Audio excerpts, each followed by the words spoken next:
শরীরচর্চা যারা করেন তারা চিয়া বীজ বা চিয়া সিডস নিয়মিত ব্যবহার করে থাকেন। দ্রুত ওজন ঝরানো থেকে শুরু করে শরীরের বিপাক ক্রিয়া ভালো রাখতে চিয়া বীজের জুড়ি মেলা ভার। শুধু ওজন ঝরানোই নয়, এই চিয়া বীজ শরীরের একাধিক কাজে আসে। বয়স বাড়ার সঙ্গে সঙ্গে যেমন ত্বকের প্রকৃতি বদলে যায়, তেমনি ত্বকের যত্ন নেওয়ার ধরনও বদলায়। বয়ঃসন্ধির সময় উভয় লিঙ্গের মানুষই মুখের তৈলাক্ত ভাব বা র্যাশ ব্রণের সমস্যায় নাজেহাল হন। আবার একটু বড় হতেই চোখের তলায় কালচে ভাব দেখা যায়।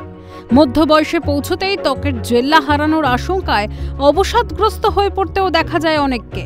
বয়স অনুযায়ী ত্বকের সমস্যার সমাধানও আলাদা আলাদা। তবে অভিজ্ঞদের মতে এ বিষয়ে চিয়া বীজের উপর চোখ বুজে ভরসা করা যায়। কোন কোন উপকারে লাগে এই চিয়া বীজ? চিয়া বীজে রয়েছে পর্যাপ্ত পরিমাণে ওমেগা-3 ফ্যাটি অ্যাসিড, যা ত্বককে স্বাস্থ্যোজ্জ্বল করতে সহায়তা করে। এছাড়াও ত্বক টানটান করতে সাহায্য করে এই বীজ। চিয়া বীজে রয়েছে অ্যান্টি ইনফ্ল্যামেটরি উপাদান, যা ত্বকের প্রদাহজনিত সমস্যা দূর করতে সহায়তা করে। এছাড়াও যাদের মুখে ব্রণর সমস্যা রয়েছে তারা চিয়া বীজ মেশানো জল মাখলে উপকার পাবেন। চিয়া বীজ খেলে পরিপাক তন্ত্র ভালো থাকে। আমেরিকানরা প্রচুর পরিমাণে এই চিয়া বীজ ব্যবহার করে থাকেন সুস্বাস্থ্যের জন্য।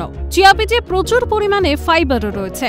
বিশেষজ্ঞদের মতে 28 গ্রাম চিয়া বীজ খেলে 10 গ্রাম ফাইবারের ঘাটতি পূরণ হয় একজনের শরীরে। এছাড়াও লাস্যময় চেহারা ধরে রাখতে খাদ্য তালিকায় রাখুন এই বীজ। এছাড়াও খাবার হজমে এর জুড়ি মেলা ভার। হাড়ের ক্ষয় রুখতেও সহায়ক এই চিয়া বীজ। তাই বারবার ডাক্তারের কাছে না গিয়ে নিত্যদিনের ডায়েটে রাখুন চিয়া বীজ। ভালো থাকুন আর শরীরের যত্ন নিন। ক্যালকাটা নিউজ।